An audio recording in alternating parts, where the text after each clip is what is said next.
E a gente está aqui hoje dando prosseguimento a Mateus, no capítulo G de Jesus. Vocês lembram disso? E hoje nós vamos seguir adiante. Hoje nós vamos do verso 18 ao verso 25, sobre o nascimento de Jesus. E é o texto que eu quero que você abra aí, está marcado. Você abre em Mateus, capítulo 1, do verso 18 ao verso 25, para a gente prosseguir, tá bom? Então vamos juntos. Mateus, capítulo 1. Você lê na sua Bíblia ou abre em algum texto digital. E a gente iniciou com Mateus, que eu já falei bastante sobre quem ele é, a história, o contexto e a genealogia. E o objetivo de uma genealogia tão controversa quanto esta aqui, que era muito coerente com a própria necessidade de Mateus de se ver, de se sentir incluído no meio de uma religião que excluía as pessoas que não eram exatamente alinhadas ideologicamente e moralmente, comportamentalmente com ela. Os que não eram assim eram alijados. E Mateus, certamente, quando Jesus o chamou, ele era tudo, menos uma pessoa que tivesse algum tipo de coerência com a religião de Israel. Ele era um excluído. E a gente falou a semana inteira a respeito disso, das implicações, dos medos de exclusão, de maldição e de tudo mais que já passou pela cabeça de muitos de vocês, meus queridos e queridas. E hoje, iniciando a semana, eu leio aqui dizendo: ora, o nascimento de Jesus, o Cristo, foi assim: estando Maria, sua mãe, desposada, ou prometida, ou noiva de José, sem que tivesse antes tido relações sexuais com ele, achou-se grávida, de repente grávida, pelo Espírito Santo. Aí a gente vê em Lucas 2, de 1 a 7, a descrição disso, da ocorrência, da visita do anjo Gabriel: salve Maria, o Senhor é contigo, e toda a promessa relacionada ao nascimento daquele que viria e que deveria ter o nome de Jesus, que significa ele salvará o povo dos pecados dele. Mas aqui em Mateus a gente já entra direto nesse achou-se grávida pelo Espírito Santo.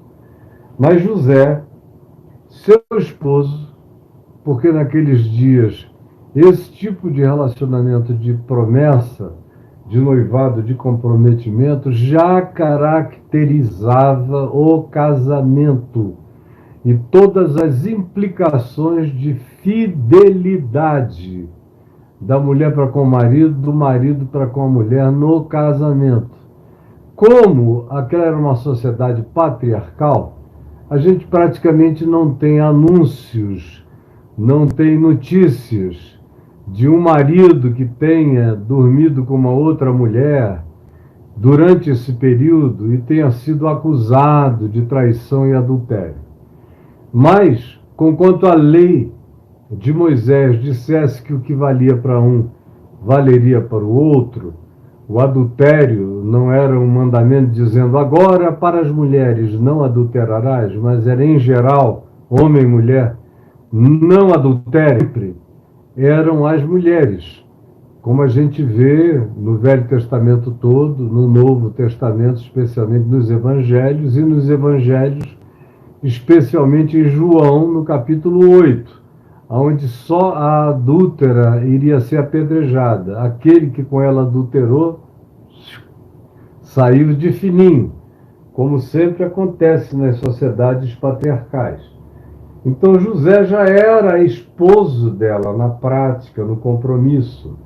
Porém, sabendo e vendo que ela estava grávida, e sendo difícil para ele crer naquela história de que tinha sido o Espírito Santo que a tinha engravidado, ele falou: poxa, eu sou um homem de Deus, eu gosto das coisas sinceras, verdadeiras e tudo mais. Essa conversa de que ela está grávida de Deus, do Espírito Santo, não dá para mim. Não dá para eu engolir, eu não aguento. É demais, é um pedido horroroso.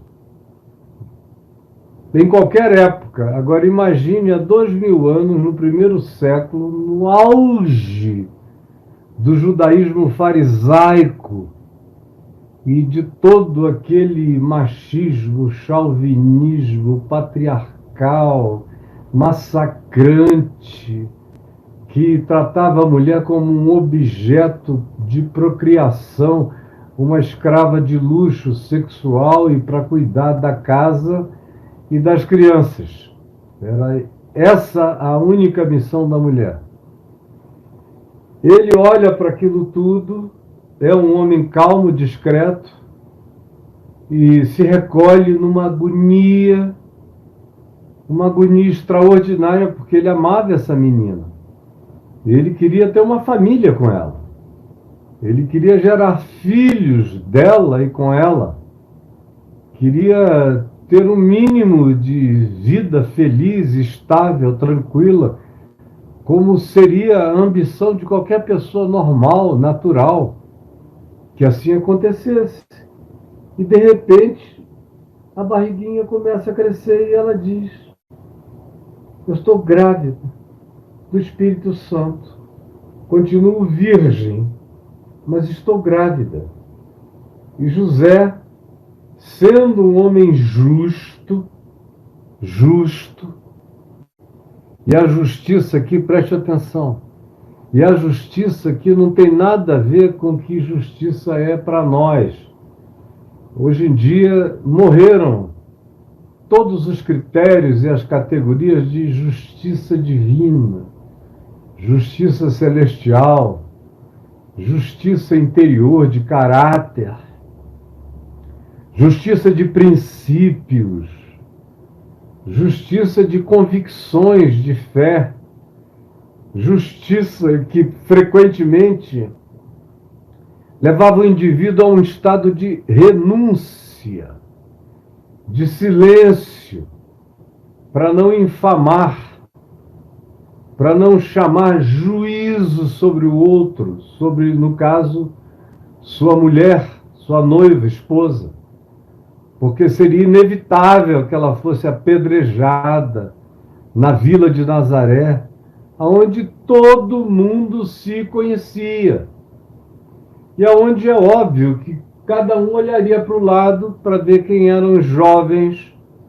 em condições de terem relações sexuais e engravidarem uma virgem, com quem que ela podia ter mais amizade, menos amizade. Todas essas boatarias perpétuas da sociedade humana aconteceriam, e ele não queria nem que ela ficasse sob questões, nem nem coisa alguma. Então, qual foi a decisão desse homem? Ele não a queria infamar, porque infamá-la era a mesma coisa que assinar o decreto de apedrejamento e de juízo. Juízo. E ele não queria isso. E ele diz: eu vou proteger essa mulher, eu não posso fazer nada, agora eu vou sair de fininho. Vou deixá-la secretamente.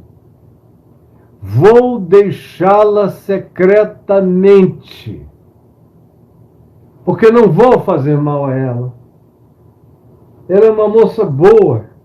Eu sei quem ela é, qual é o caráter dela. Eu não sei o que aconteceu, mas sei o que eu vou fazer. E eu não vou fazer nada que a prejudique, que a infame e que a coloque numa situação de punição, de morte, de apedrejamento e de vergonha. Eu não. Jamais. E chegando a essa decisão no seu coração, o verso 20 diz: enquanto ponderava. É uma palavra muito interessante, porque é uma palavra que praticamente morreu como prática. Ela ainda existe como palavra, mas quase não existe mais como prática. A prática da ponderação diante de uma coisa para a qual eu não tenho resposta, mas, por outro lado, não quero fazer propostas. É algo que pode ser terrivelmente contra mim. Mas e se não for? E se eu não souber o que está acontecendo? E se de fato houver algo para além do explicável, para além do natural? E esse homem, sendo justo, na condição de justo, de ser íntegro, se coloca num lugar também de humildade, de possibilidade de desconhecimento. Ele diz para ele mesmo: eu não sei de tudo. Por isso ele pondera, que é uma palavra em estado de extinção, e a prática dela está praticamente extinta entre nós. Você não vê quase ninguém ponderar. Você só vê as pessoas serem entes de pulsão, águas vivas de reação. A grávida, desgraçada, é o que a gente vê. Um homem como José é uma raridade na humanidade, não é nem no nosso país, é na humanidade. Você talvez os ache melhor em algumas comunidades muito, muito piedosas da Índia, em alguns lugares assim. Mas na maioria do mundo, onde não existe um mínimo em algumas tribos de delicadeza masculina para com a situação da mulher, e o Brasil com certeza não é um desses lugares, aqui ela era objeto imediato, seria de feminicídio. E os homens, os machos, ainda iriam dar razão, também puderam. Traiu o cara e ainda veio com um papo blasfemo de que estava grávida de Deus, do Espírito Santo. Vê quem é que pode crer num negócio desse. E ele que tinha decidido deixá-la devagar e saindo pelas beiradas, sem subteza, lentamente, quem sabe desfazer o noivado e chamando a responsabilidade para si, sem atribuir a ela. Era o melhor que ele poderia fazer, sair secreta e discretamente. E quem sabe evocar a culpa do fim, do término do relacionamento sobre ele próprio, circunstâncias, mudanças interiores, para não infamá-la. Mas enquanto ele ponderava, enquanto ele pensava essas coisas e as consequências e o que poderia acontecer, qual seria o futuro dela, como é que ele iria viver sabendo que aquela mulher era uma menina tão extraordinária, era uma virgem pura, limpa, tinha e carregava aquele brilho de pureza no olhar, aquela atitude de delicadeza, de postura discreta, calma, mansa, linda. Como é que ele poderia prejudicar aparentemente aquela história de que ela estava grávida? Não tinha absolutamente nada a ver com o modo dela viver, com a postura dela. E ele tinha tanta consciência de que a postura dela era íntegra, que o exemplo dela se tornou algo que relativizou a declaração que ela própria fez de que estava grávida do Espírito Santo. Você veja só, o homem é bom, o homem é justo, o homem é raro. E ele olha e ouve uma história mais rara ainda, que aonde quer que aconteça, em geral, ou é um mito ou é um encobertamento de uma gravidez proibida. E agora está ele aqui diante de uma mulher pura e santa dizendo que está grávida do Espírito Santo. Mas é demais para ele, que é um dos melhores dos seres humanos que eu tenho dito que eu já me apercebi da existência. É esse José, sendo bom e justo, decide deixá-la, porque era insuportável para ele, mas vai fazer isso secretamente. E enquanto ele pensa, pondera, busca uma saída, evita de todos os modos a possibilidade de que aquilo desemboque no martírio dela, na morte dela, inocentemente, no apedrejamento, numa coisa horrenda. Ele diz, não é possível. E ele pondera. Ele pondera e pergunta o que eu faço. Me ajuda, Deus. Olha em que encalacramento eu me meti. Socorro! Socorro! Aí é quando lhe apareceu em sonho, não foi na frente dele. Não foi um anjo dizendo, me dá um pouco de café para eu tomar com você. Que dá uma concreção maior. Como Jesus, quando quis provar a sua ressurreição a Tomé, disse, pega aqui, toca aqui, olha aqui. Ou, quando os discípulos estavam aturdidos na ressurreição, ele disse, vede que um espírito não tem carne nem ossos como vede que eu tenho. Pegai-me, apalpai-me. E então pediu comida, e eles puseram comida. Elementos para serem ingeridos e comida, bebida para ser bebida, vinho. Ali, diante dele. Os discípulos viram que o alimento entrou e sumiu. A bebida desapareceu. E depois ele atravessou as paredes e só voltou quando voltou de novo. E voltou várias vezes durante 40 dias. O que deu aos discípulos uma concreção, uma palpabilidade. E ele voltou durante 40 dias e 40 noites, apareceu aos seus discípulos, conversou com eles, ensinou-lhes a respeito do reino de Deus, deu concreção. Como a gente vê os anjos do Velho Testamento. Tem concreção, tem capacidade de materialização tão grande, podem tomar formas tão diversas, que eles aparecem como homens, ou para Abraão, por exemplo, ou aparecem como homens tão bonitos que os de Sodoma e Gomorra quiseram aproveitarem-se deles, abusarem deles, inclusive sexualmente. Ou você vê Jacó, que sai no pau com o anjo do Senhor a noite inteira, e é paulada para lá e para cá.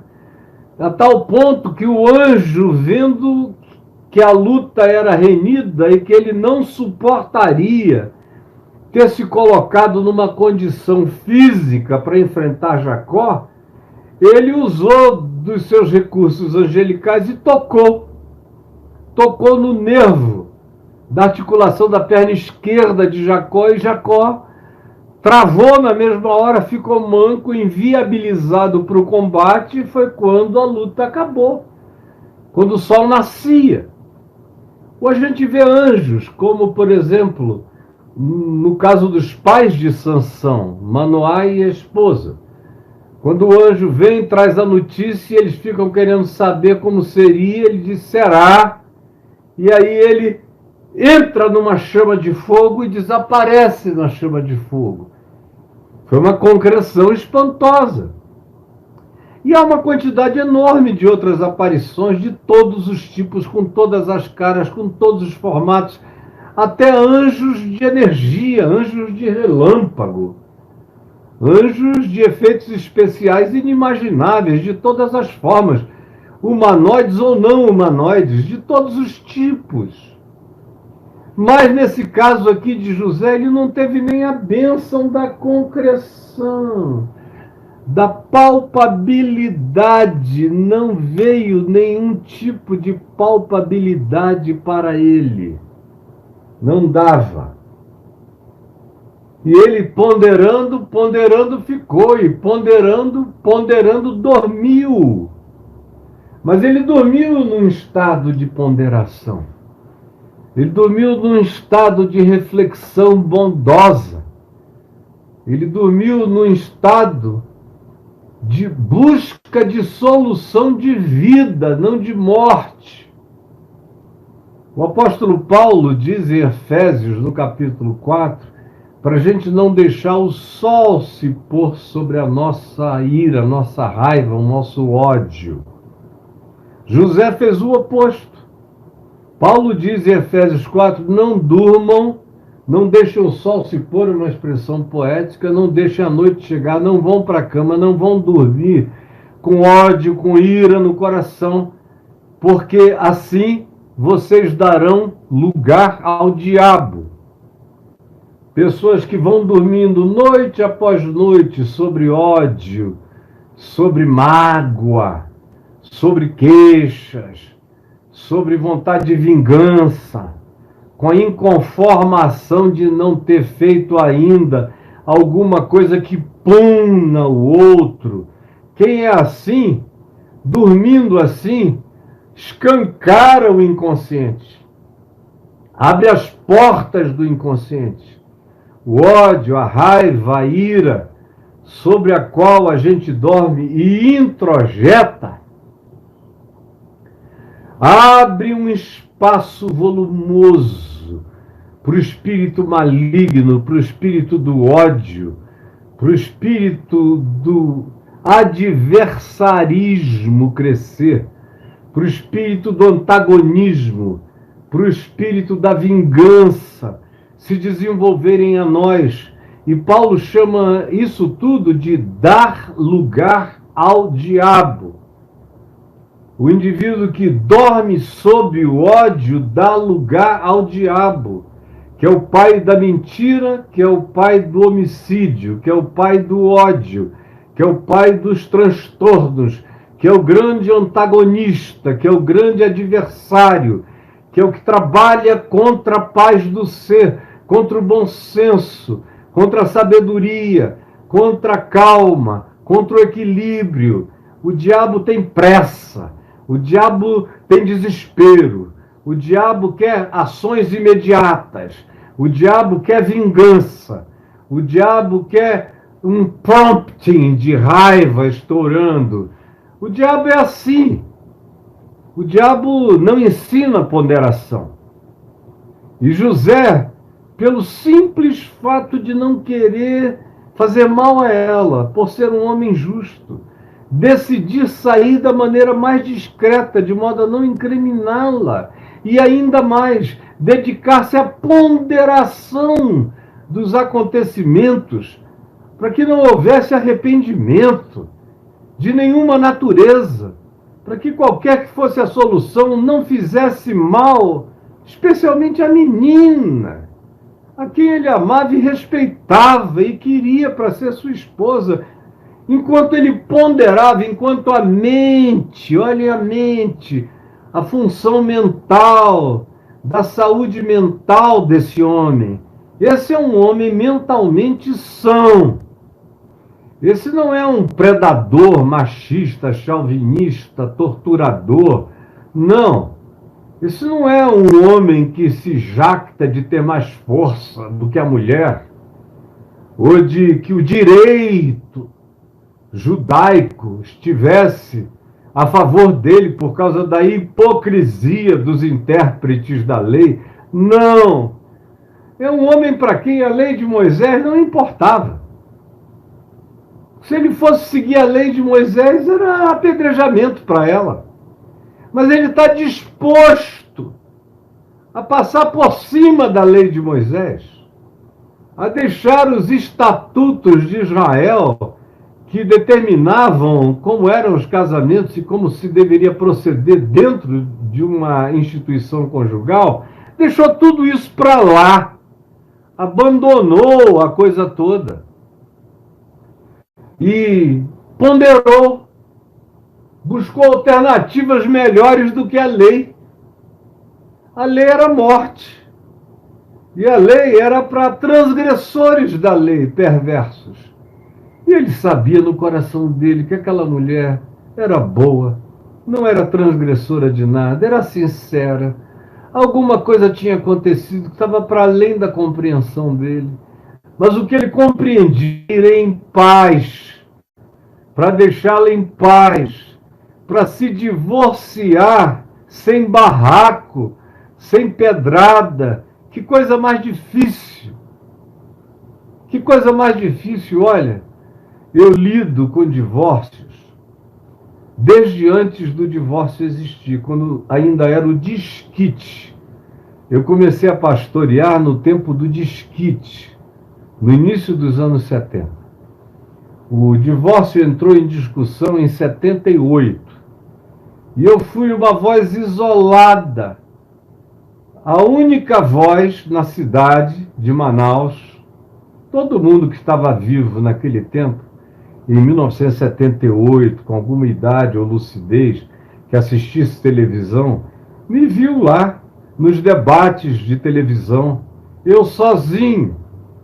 Era o único representante, assim chamado religioso, eu era pastor presbiteriano, contra o arcebispo, o bispo, os padres, o pessoal dos cursilhos católicos, de tudo que era grupo religioso antidivórcio, e só eu e o presidente da Ordem dos Advogados do Amazonas advogávamos o direito ao divórcio, por considerarmos que iria facilitar imensamente mais a continuidade da vida, especialmente das mulheres.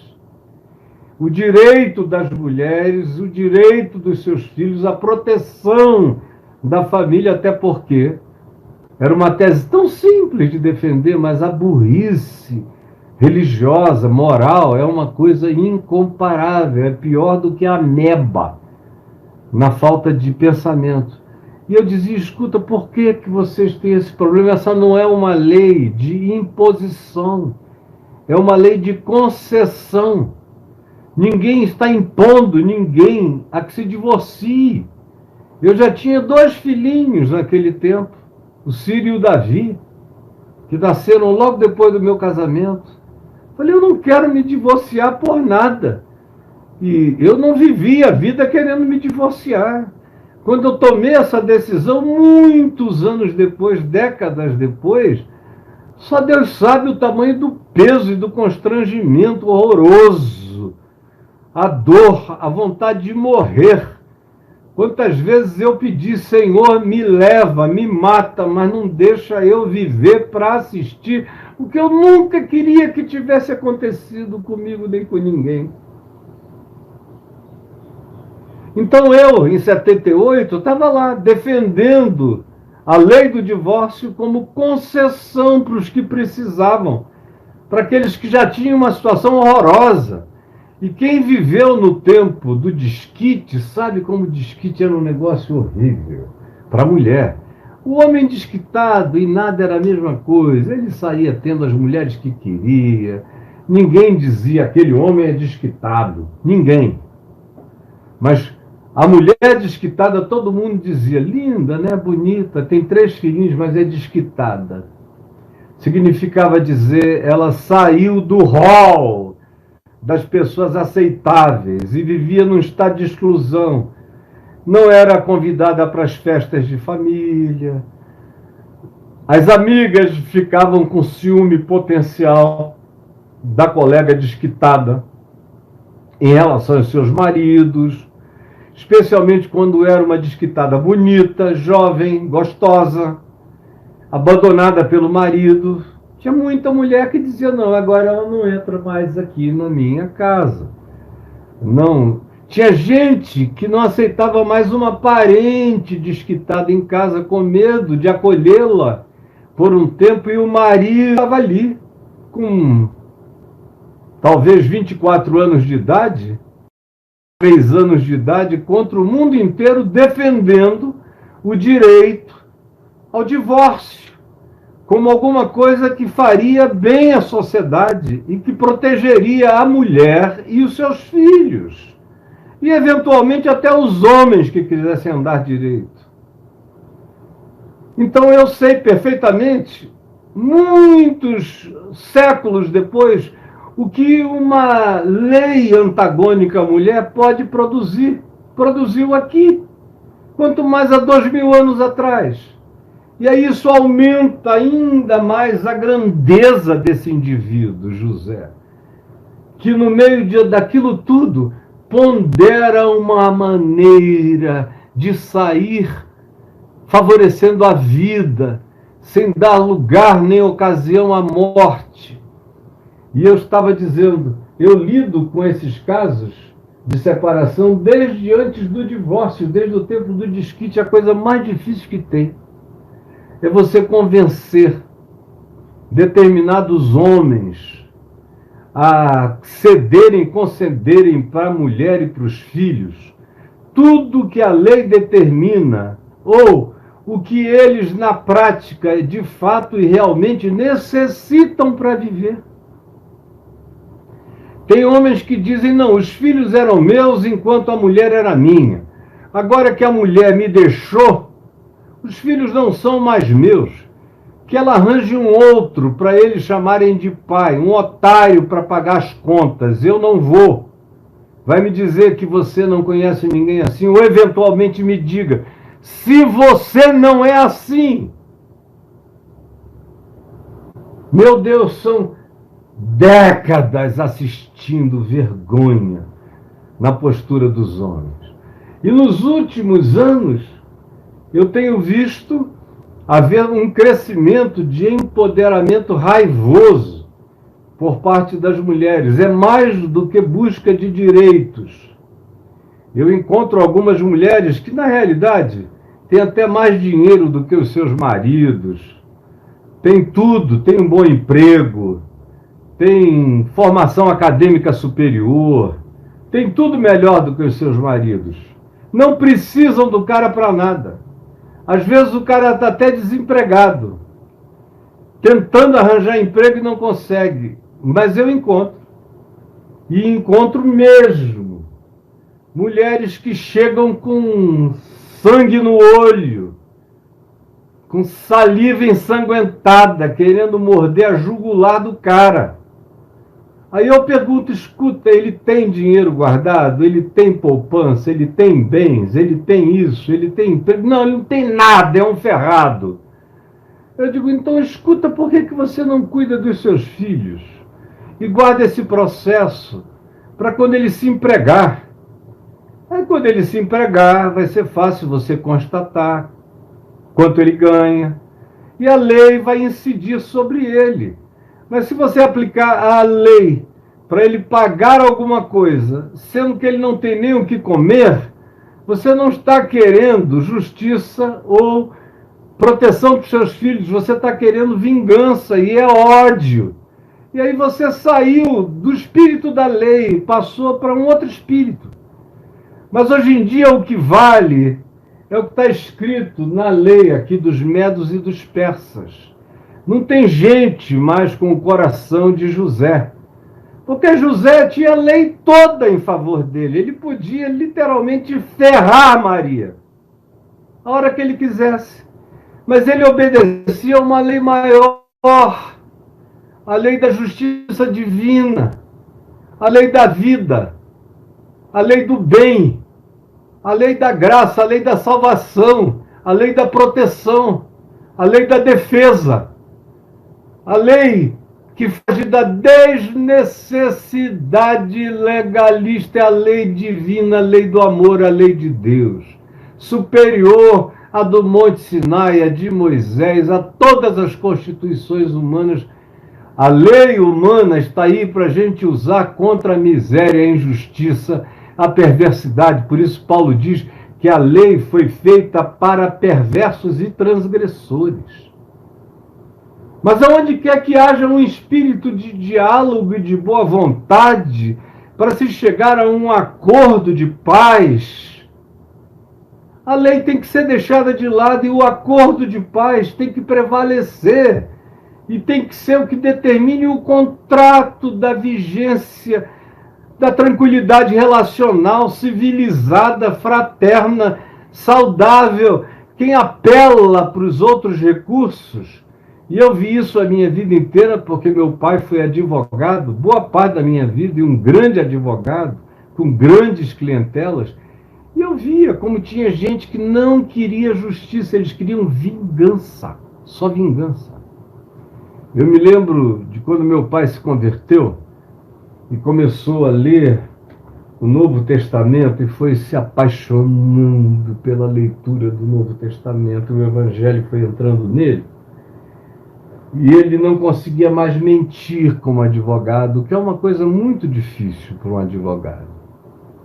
Não conseguir não ter mais permissão interior de mentira.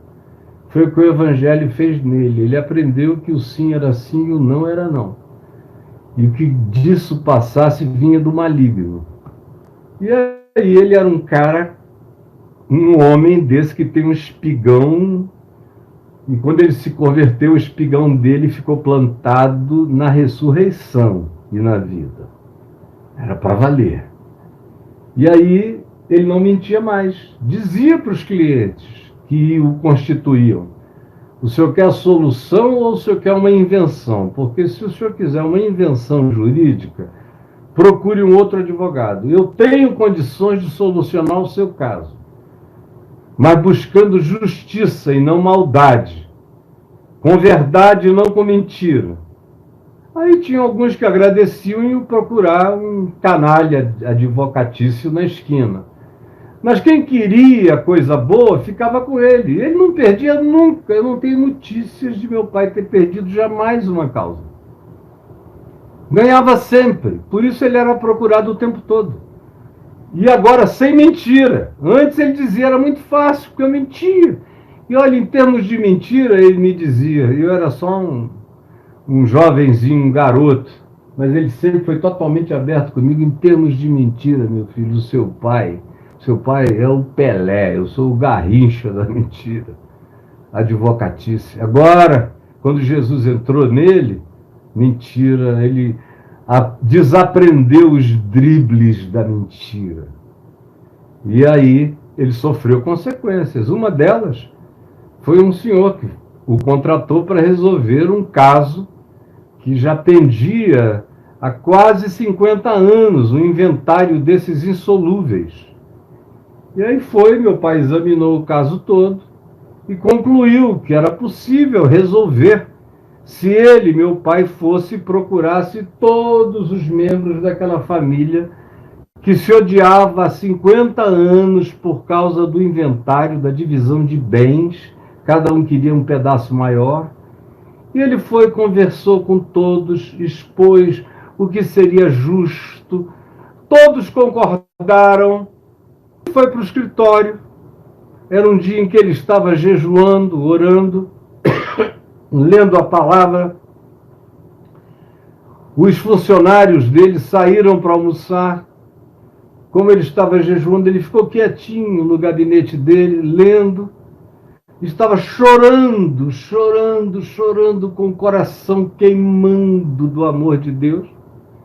Quando entrou o constituinte dele, daquele caso, o homem que o constituíra para resolver. E meu pai, com os olhos cheios de lágrimas, a Bíblia aberta, Estava tão mais cheio da alegria do Espírito Santo no coração do que do resultado da solução do inventário. E aí ele virou-se para o homem e disse: Senhor fulano, sente aqui, por favor. Olhe, o nosso assunto está resolvido. O nosso assunto está resolvido, mas deixa eu ler esse texto aqui. Olha que coisa mais linda, seu fulano. E aí leu o texto com lágrimas escorrendo nos olhos. Quando ele acabou de ler, o cara que estava com a mão para trás o tempo todo falou a ele: eu já sei do resultado. Já sei que o senhor estragou o meu prazer. Eu não queria o dinheiro. Eu só queria vingança, ferrar com eles, enrolar e criar dificuldades mesmo. Agora eu estou sabendo que todo mundo aceitou, que a paz vai ser feita e eu não queria paz com ninguém. E aí tirou um revólver. Tirou um revólver de trás e disse: eu vim aqui para descarregar isso na sua cara, Dr. Caio. Eu odeio o senhor, mas quem é que pode matar um homem que está cheio daquilo que lhe enche o coração? Aí o cara caiu de joelhos no chão, chorando e pedindo perdão a ele. Meu pai só olhando, e fez uma oração pedindo ao Senhor que tirasse do coração dele aquele espírito de ódio e de vingança. José era um homem assim, era essa criatura que não queria nada que trouxesse morte. Ele queria poupar, ele queria livrar, ele queria salvar. Que coisa mais difícil de encontrar. E como eu estava dizendo, hoje em dia, com o empoderamento feminino que é proporcional ao desempoderamento feminino, durante milênios e milênios e milênios e milênios de abuso, como a lei garante equanimidade cada vez maior, o que está acontecendo em alguns casos é que eu vejo até algumas injustiças sendo praticadas.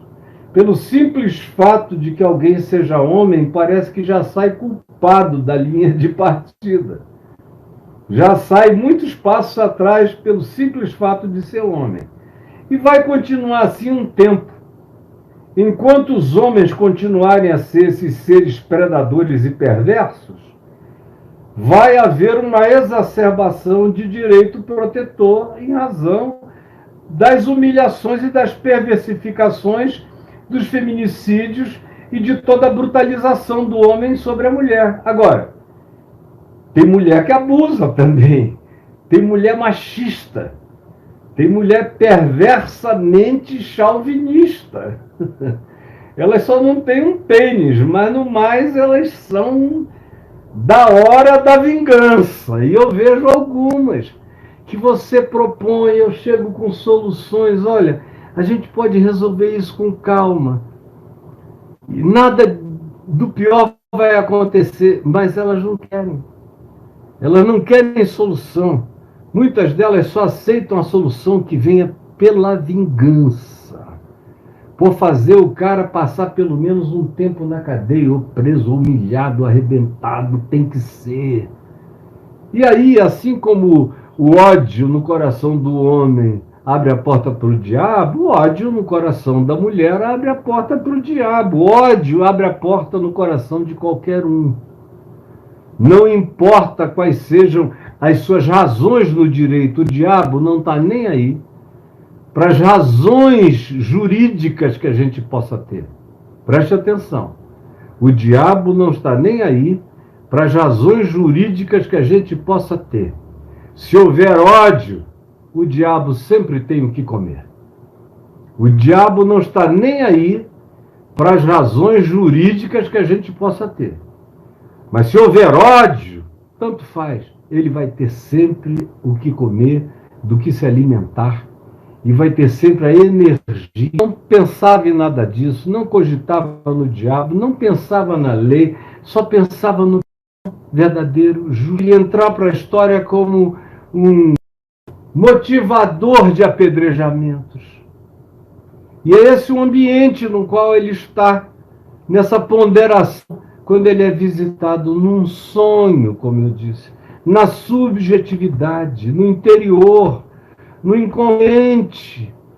O mesmo anjo entra de José, entra no inconsciente dele, o que mostra esse poder extraordinário dessas outras criaturas que a gente apelidou de anjos, mas não é o nome deles, é só um apelido hebraico, semítico.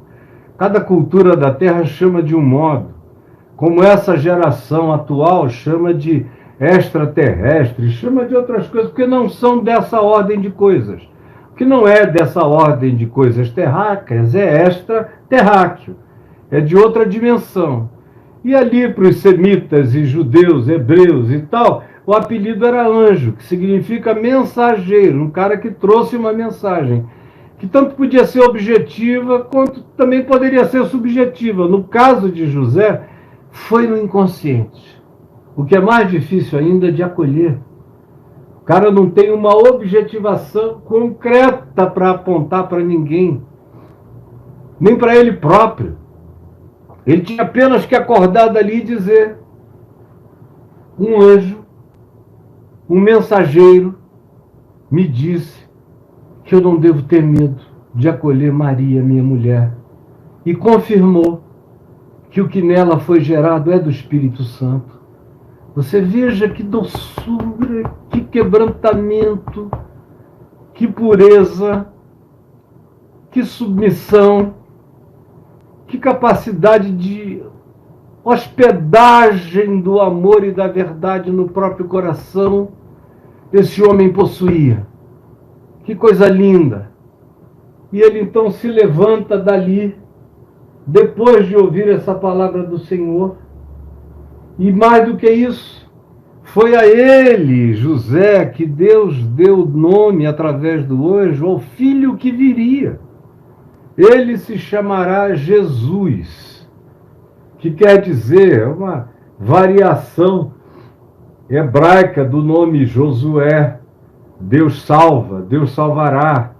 Jesus vem dessa raiz. Ele salvará o povo dos pecados do povo.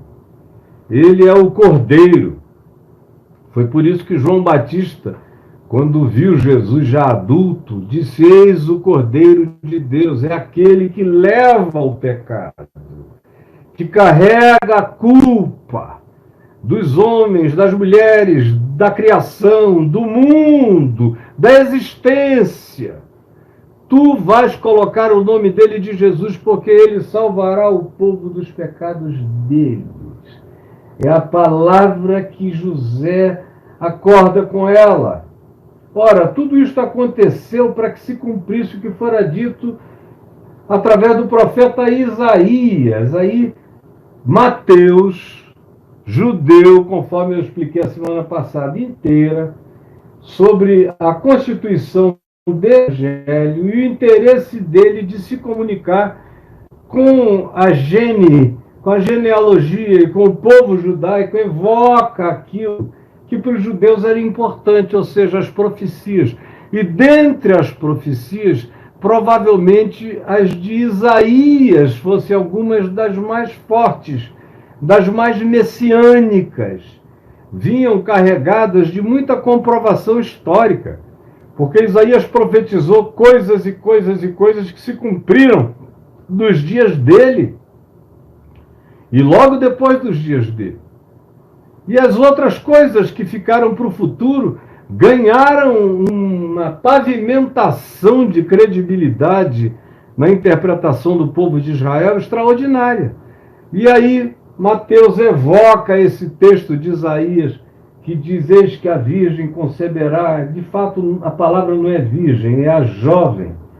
Conceberá e dará à luz um filho, e ele será chamado pelo nome de Emanuel, que quer dizer Deus conosco. Isso tudo José sonhando. Saiu do sonho pronto.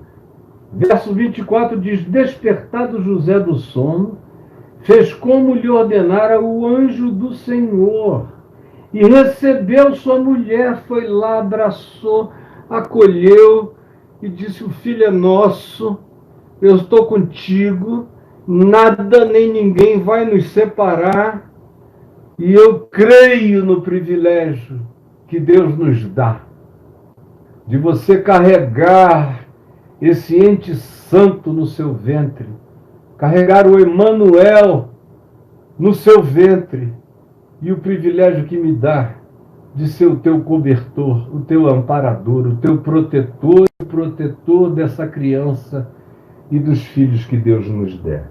E aí diz o verso 25: contudo, apesar disso, José não foi para a cama com ela, não transou com ela. A palavra é não a conheceu, no sentido de coabitação sexual. Contudo, enquanto. Ou seja, essa história de que Maria não só deu à luz virgem, ela deu à luz enquanto era virgem. Ficou grávida enquanto era virgem. Quando o neném nasceu, pelo próprio nascimento da criança, de um filho, ela já foi desvirginada de dentro para fora. E o texto é claro quando diz que José, no entanto, não transou com ela, não dormiu com ela, não teve sexo com ela enquanto ela não deu à luz a Jesus. Depois que ela deu à luz a Jesus, depois do resguardo, depois do período puérpero, aí José foi para a cama com ela.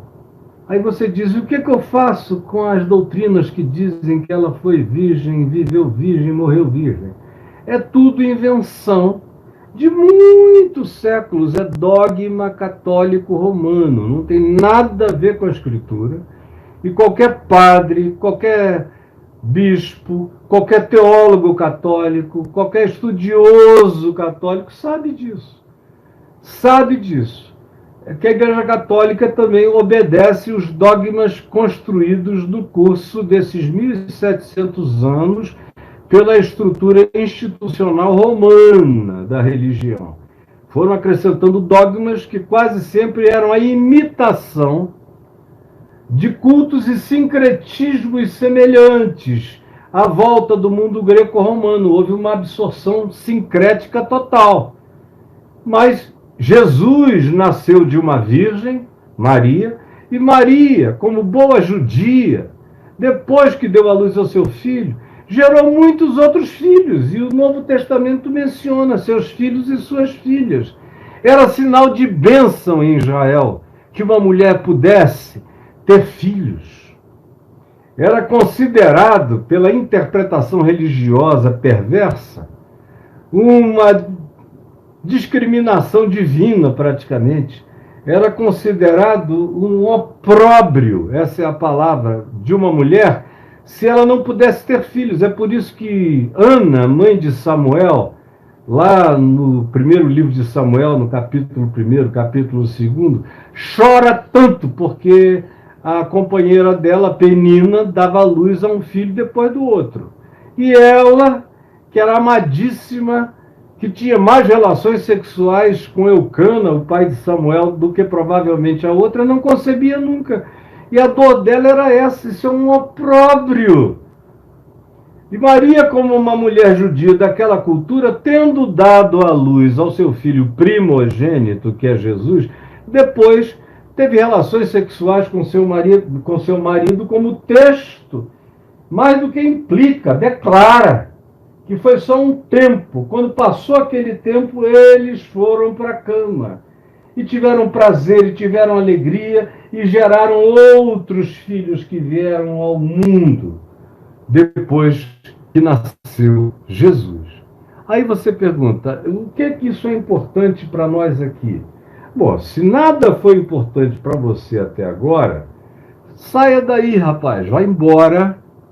Vai embora. Quem chegou aqui, a Rosângela, cheguei tarde, é só puxar para o início, Rosângela, e assistir tudo. Você vai ver tudinho. Mas se você chegou a esse ponto e disse: de que me serve? Então você realmente é um ser empedernido, tem esse coração de pedra e fica só falando bobagem, pensando bobagem, não pondera, você só expele expele sentimentos perversos do seu coração. Agora, se você já concluiu, nesse pouco que eu falei, que o que está dito já era o suficiente para converter a sua masculinidade em alguma coisa que seja linda, bonita, e que traga você para aquilo que Paulo chama de até alcançarmos a plenitude do varão perfeito, a plena varonilidade em Cristo Jesus, que é o que a gente encontra em José, essa plena varonilidade. Isso é um homem. O resto é só mamífero com pinto pendurado, são predadores fortinhos, mas não são homens. Há muito pouco homem no mundo. O mundo tem muita população de pessoas identificadas com os humanos, mas tem muito pouco homem. E também está diminuindo o número das mulheres. Ainda tem muita mulher, porque a maternidade salva o coração da mulher verdadeiramente mãe para doçuras que estão se perdendo para todo lado na nossa sociedade. Agora, os homens estão num estado de caoticidade horrorosa. Eles sabem lidar com tecnologia. Deixa eu ver aqui, deu uma paradinha, deixa eu só ver se eu estou com... A realidade é tão trágica que a coisa mais difícil que tem é você encontrar um homem. O Diógenes de Atenas já dizia isso, quando ele saía com a lanterna dele, ao meio-dia ele pegava uma lanterna, a minha lanterna foi tirada, não, está aqui, uma lanterna com uma lâmpada aqui dentro, e ele andava com essa lanterna ao meio-dia, nas ruas de Atenas, na ágora de Atenas, e ele colocava a lanterna na cara dos homens na praça. Aí o pessoal perguntava, o que tu procuras, Diógenes? E o Diógenes dizia, eu procuro um homem, mas eu não acho um homem, Diógenes de Atenas, hoje em dia, aqui entre nós, meu Deus, nem com sol a pino ele acharia homem. Tá difícil de encontrar homens. E vai rareando também a qualidade materna, a qualidade feminina, a qualidade humana, a qualidade de generosidade de muitas mulheres. A feiura masculina está fazendo muitas mulheres se tornarem idênticas aos homens na sua horrorosa expressão de caráter. Algumas são até lindas por fora, mas são perversas por dentro, como os homens que as traumatizaram, como os pais que as abandonaram, como as mães que as criaram sem alegria na criação, como sacrifício, e transferiram esse espírito por uma quantidade enorme de mulheres que não precisariam ser mães, não deveriam ter sido mães. Eu cada vez mais encontro mulheres que conversam comigo, não têm filhos ainda, e eu digo, você gostaria de considerar uma palavra minha para a sua vida? Considere a possibilidade de não ter filhos. Não, por quê, pastor? Porque você não tem a menor condição de criar, você não tem paciência, você não tem mente lúdica, você não tem alegria com a presença do infante. A gente vê quando uma mulher tem algum sentimento pelo filho potencial que teria, pelo modo como ela trata crianças em geral. Às vezes eu estou aqui, ou estava aqui quando os meus netos eram menores, atendendo uma mulher que estava na dúvida sobre isso ou aquilo. Aí vinha o meu netinho, pulava no meu colo, minha netinha, abraçado, beijado, ficava ali, eu aconselhando. E a pessoa nem notava que a criança tinha estado ali. Depois a criança, vovô, vou lá para dentro, tá? Vou com a vovó, vou almoçar, tá bom? Vovô, vai lá, meu amor. Vovô daqui a pouco vai, beijinho, beijinho, ele ia. E a pessoa nem aí dizendo, mas eu ainda tenho um filho. Depois de um tempo eu ganhava assim e dizia, por favor, considere. É isso mesmo que você quer? Para que você quer ter um filho? E geralmente as alegações não tinham nada a ver com maternidade. É porque minha mãe teve, minhas irmãs todas tiveram, minhas amigas têm, eu estou quase fazendo 40 anos, vai ficar difícil depois, vou ter que ir in vitro para tentar conseguir. E a pergunta básica nunca é respondida, mas escuta, há um clamor no seu coração, no ventre da sua alma para você ser mãe? Porque se não houver, não faça esse mal a criança nenhuma, pelo amor de Deus. Dito isto, e eu já estou falando aqui há uma hora, eu quero começar a concluir dizendo para você o seguinte, vocês todos que estão me vendo e me ouvindo aqui. O que é o direito prevalente na sua vida? É o direito formal? É o da lei de Moisés? José, como eu já lhes disse, não deu a mínima para aquilo que era um direito adquirido, votado, escrito em tábuas de pedra. Ele não quis saber de nada disso. Ele seguiu a lei do amor. Por isso, ele é o primeiro ser evangelizado da história do Evangelho de Mateus. É o primeiro convertido dessa história. A primeira é Maria, que diz, eis aqui a tua serva, faça-se em mim conforme a tua vontade. Embora eu não seja digna de trazer ao mundo o meu Salvador, Maria sabia que aquele que nasceria dela era o Salvador dela. Maria sabia que ela não era mãe de Deus.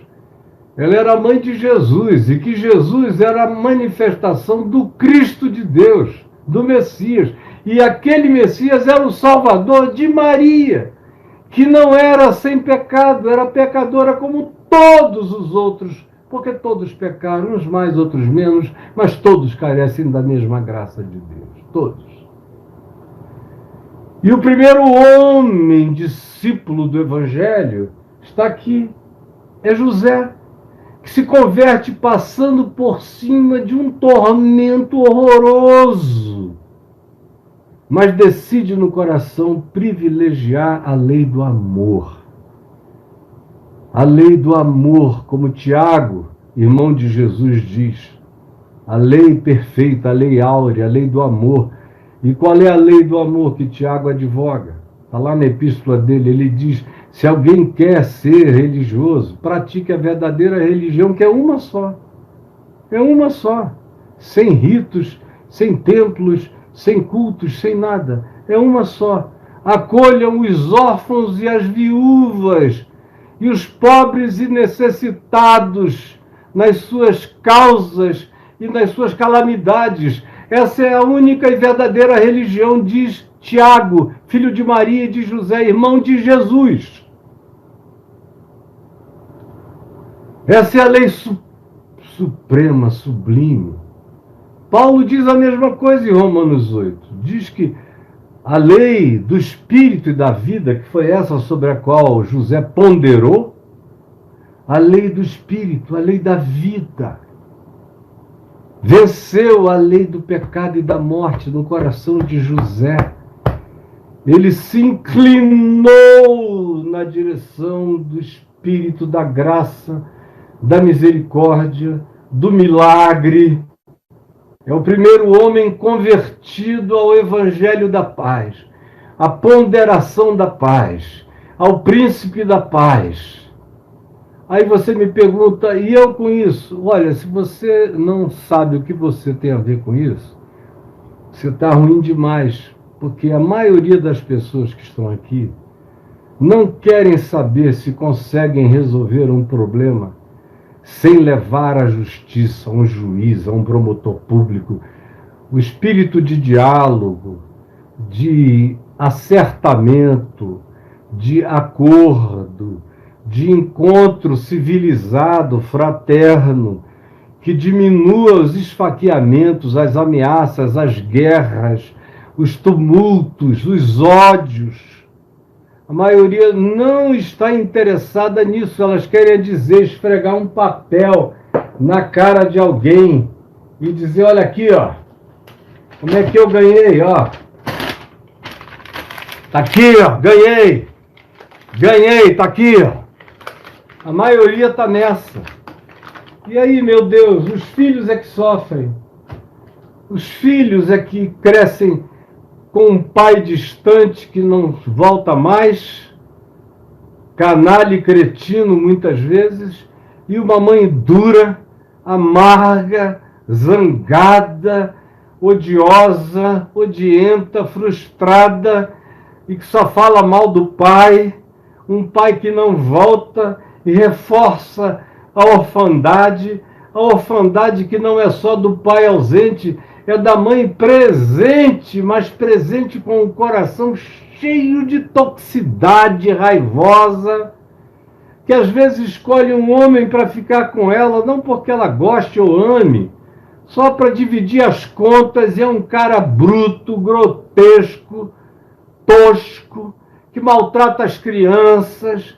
Depois, cedo, essas crianças não querem mais saber de nada nem de ninguém, não têm a devida educação, quando tem é só uma educação formal, de matemática, de português, vão preparar para parar de me dar despesa e passar no vestibular e ser alguém na vida. Esse é só o objetivo. Mas não tem educação, a verdadeira educação de caráter, de verdade, de amor, de bondade, de misericórdia, de justiça, de alegria santa, de aprender a pensar o melhor, buscar soluções e não problemas para a vida. Essa verdadeira educação emocional, espiritual, está longe da casa da maioria esmagadora das pessoas, da sua casa provavelmente. Não importa o dinheiro que você tem, essas coisas não são adquiridas com dinheiro e nem com capacidade financeira. Aqui estão dois duros, José e Maria. Dois duros, cheios da sabedoria que faltava em Israel todo. Uma sabedoria que não habitava os palácios dos Césares, nem os reinados dos reis. Uma sabedoria mais rara do que diamantes que tenham caído em meteoritos do espaço profundo. É um coração como o de José. E é uma alma submissa como a de Maria, dizendo, eu estou aqui, eu sou tua serva. Não estou entendendo nada, mas eu estou aqui. E José se levanta e diz, eu sou o homem chamado para esse lugar. E é aqui que eu ficarei. E eu concluo só dizendo o seguinte, vejam como, pelos critérios morais, preste atenção, por favor, vejam que pelos critérios morais, o nascimento de Jesus é uma imoralidade total. Pelos critérios morais, o nascimento de Jesus é total imoralidade.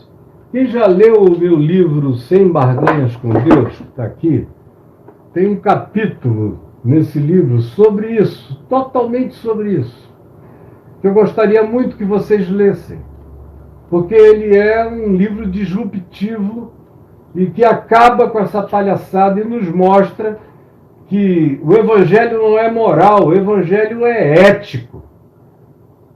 É ético. Não tem nada a ver com teologia moral de causa e efeito, ele é ético. E se a gente fosse aplicar as morais nos personagens da Bíblia, todos eles estavam ferrados. inclusive Maria e José. Em nome da moral, Maria tinha que dizer: não, desculpa, Senhor, deixa eu casar, deixa a gente regularizar a situação. Depois que estiver tudo regularizado, eu vou convencer José, já casado comigo, a gente dormindo na mesma cama, a não me possuir, e aí o Senhor pode vir e inseminar-me com o Espírito Santo para nascer o Salvador do mundo, mas a gente tem que obedecer primeiro a moral. E com base na moral e na lei de Moisés, a moral é humana, a lei era de Moisés. A lei muda também, porque a lei é dada para uma determinada geração. As gerações vão crescendo nas suas percepções e também nas suas necessidades financeiras, econômicas, na estrutura, vão saindo do princípio tribalesco para a construção de cidades, de urbanidades. A lei tem que aumentar para incluir as novas condições da realidade. E a moral é apenas uma média ponderada da sociedade. A moral muda de geração em geração. Eu cresci em Manaus com a moral do século XIX, que era a moral do meu bisavô, a moral do meu avô, das minhas avós, a moral dos meus tios e dos meus pais. Eles eram filhos do século XIX do ponto de vista moral. Eu nasci nos anos 50, já comecei a olhar a moral dos anos do século XX. E eu já fui crescendo nela, na moral do século XX. Conhecia e sobre mim praticavam os rigores da moral do século XIX. Eu, todavia, enxergava com os olhos do século XX.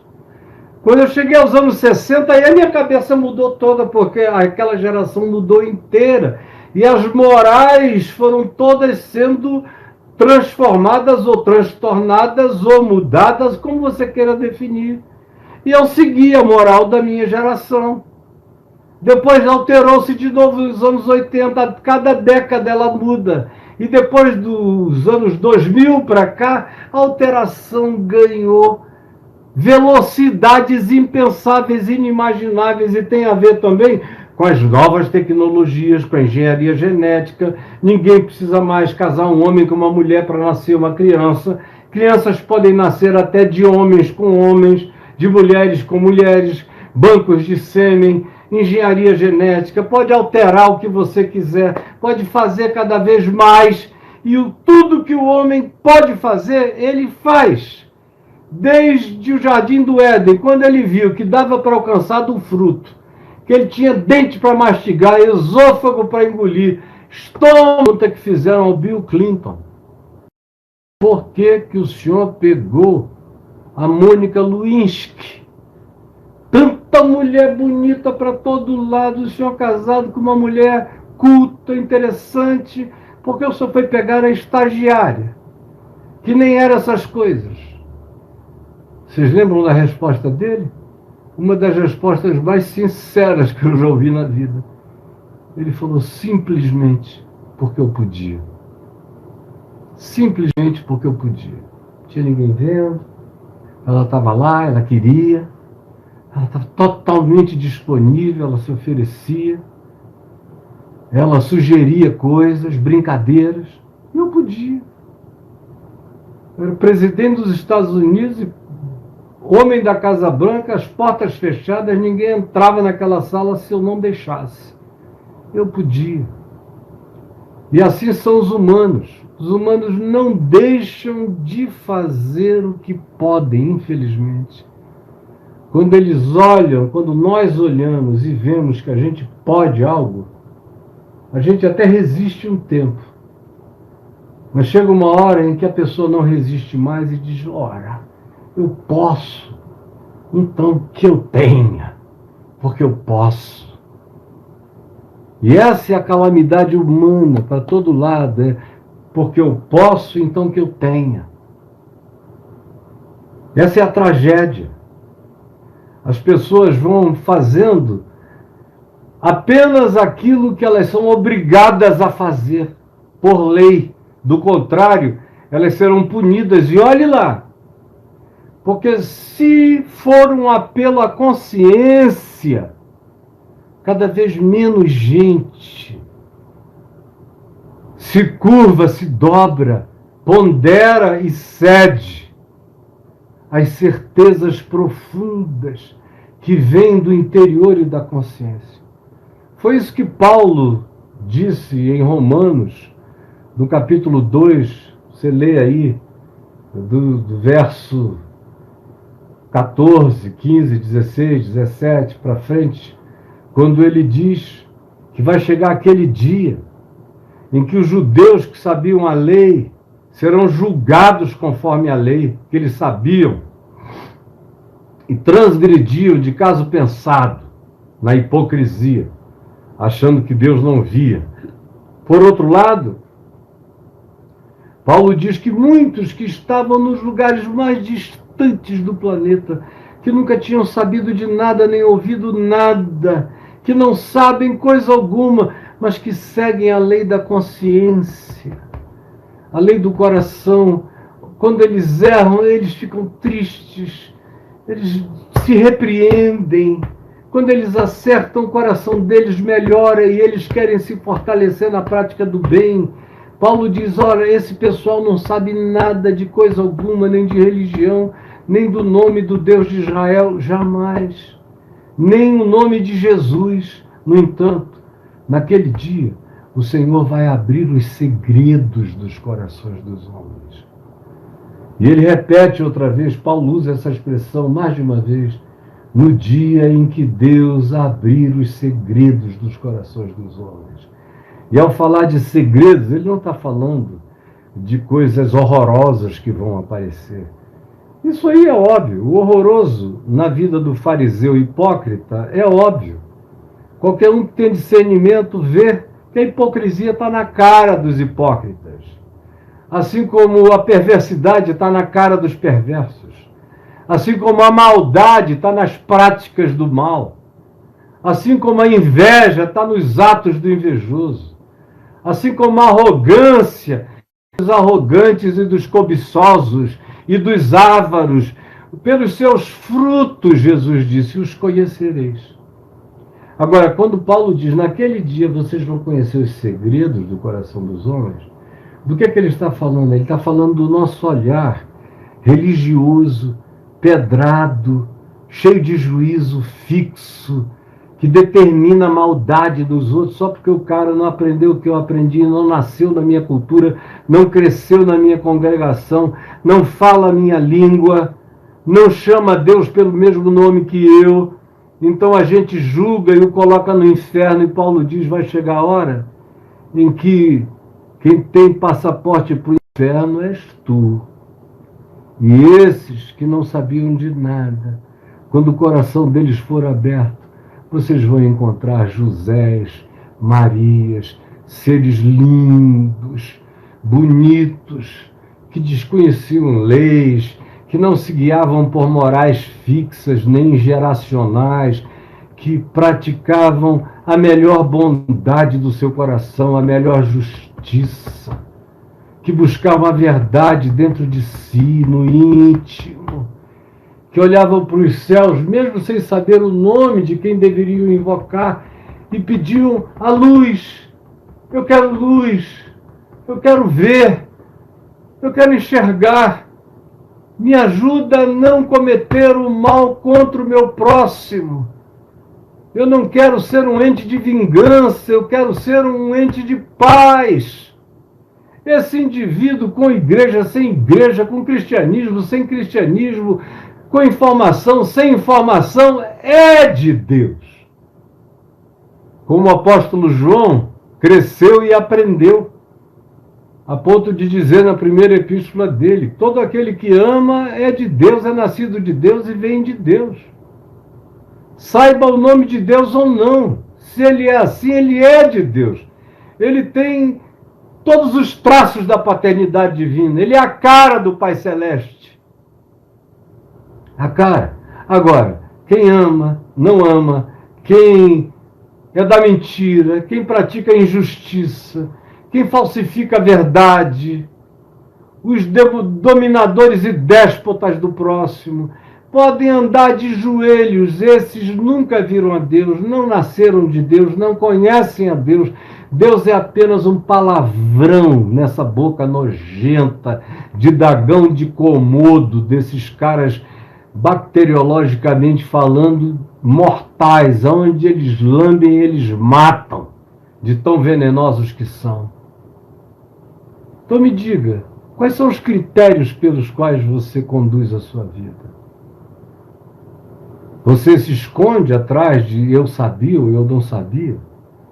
Ninguém precisa saber de nada, porque todo mundo sabe tudo que precisa saber sobre o que é verdade e o que é mentira, sobre o que é justo e o que é injusto.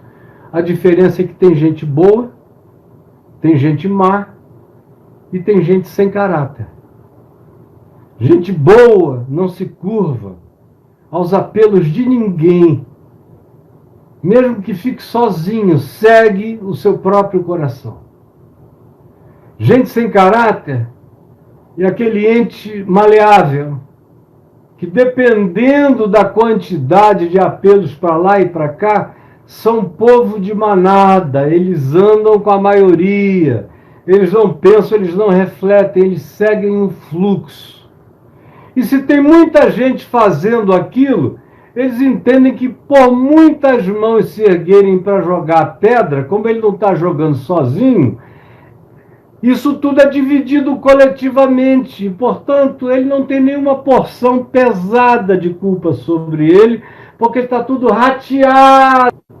E tem os seres maus, que são como os seres bons, assim como os seres bons não são muitos, os seres maus também não são tantos.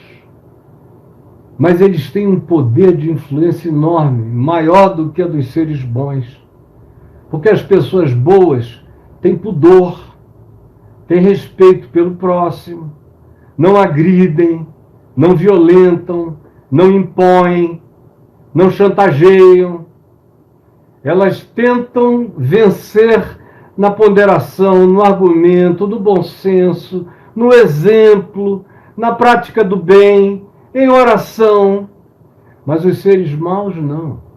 Eles matam, eles ferem, eles esfolam, eles apunhalam, eles preparam laço, eles montam arapuca, eles escondem o buraco para você cair nele e não saber sair. Eles preparam o ardil e puxam e você cai nele. Eles não são tantos, se eles fossem tantos, nós já teríamos acabado há muito tempo, mas eles crescem cada dia mais. Ao passo em que as pessoas boas estão diminuindo. Cada vez que eu recebo uma notícia aqui de que um amigo meu morreu, e graças a Deus, eu só tenho amigos que eu chamo para dentro da minha casa como amigos, que eu ame como amigos, gente boa. Eu amo muita gente ruim, mas não é por causa deles, é por causa de mim, do mandamento de Deus em mim, que é mandamento para amar até quem me odeie, e fazer o bem até quem me deteste, a quem me deteste. Mas esse número está diminuindo. E o número da maldade está crescendo, como Jesus profetizou. Por se multiplicar a iniquidade, a injustiça, a desigualdade. Quanto mais desigualdade de tudo, desigualdade de comida, de alimento, desigualdade financeira, desigualdade econômica, desigualdade cultural, educacional, desigualdade na saúde. Por que de um lado da rua, na estrada de Santos, não morre ninguém no lado da praia?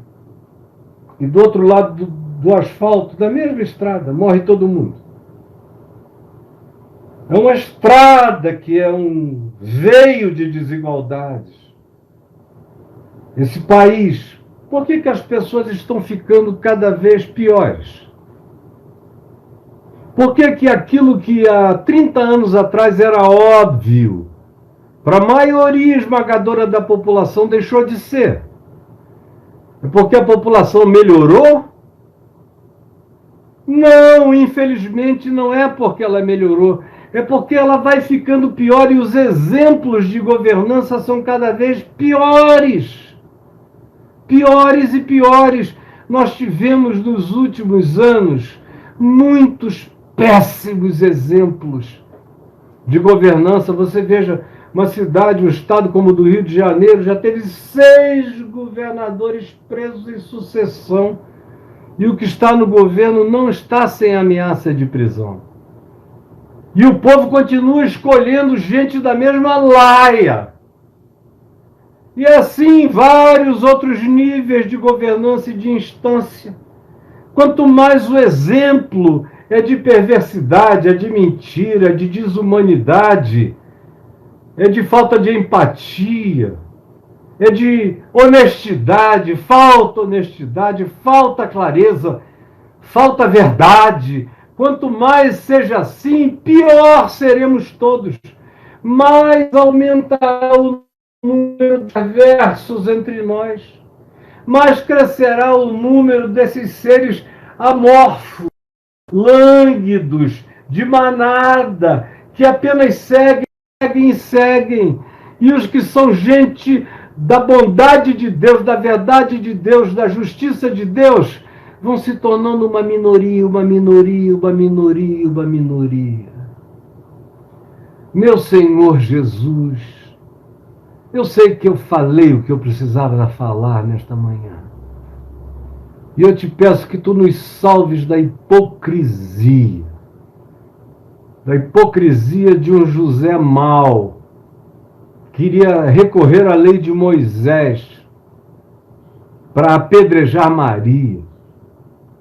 Ajuda-nos, Senhor, a recorrermos à lei celestial, aquela sobre a qual tu falaste, dizendo aos teus discípulos: em verdade eu vos digo, que se a vossa justiça não exceder em muito a dos teólogos, a dos acadêmicos, a dos fariseus, aos dos profissionais da religião, dos sacerdotes, se vocês não forem pessoas que transcendam em muito essa leizinha da morte, da punição, se vocês não aprenderem o significado da justiça do reino de Deus, que é amor, alegria, paz, fidelidade, bondade, longanimidade, lealdade, mansidão, domínio próprio, essa justiça praticada sem prazer nenhum em vingança, evitando o mal,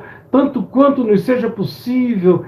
Ajuda cada um aqui a ter entendido isto e a escolher isso para a sua vida, para não ficar um ser empedrado que tu não reconheças, que sejam só estátuas de pedra, homens e mulheres de mármore, gente impermeável e dura, esculpida pela lei e sem carne, sangue, amor, misericórdia, piedade e flexibilização para ajudar, para socorrer, para cobrir, para proteger, para facilitar.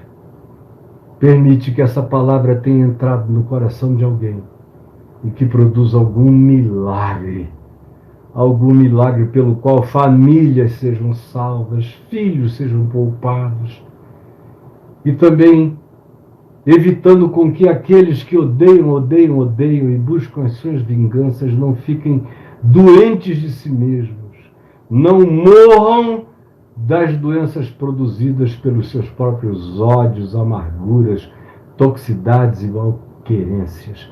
É o que eu te imploro que aconteça no poder do Espírito Santo, em nome de Jesus. Amém e amém.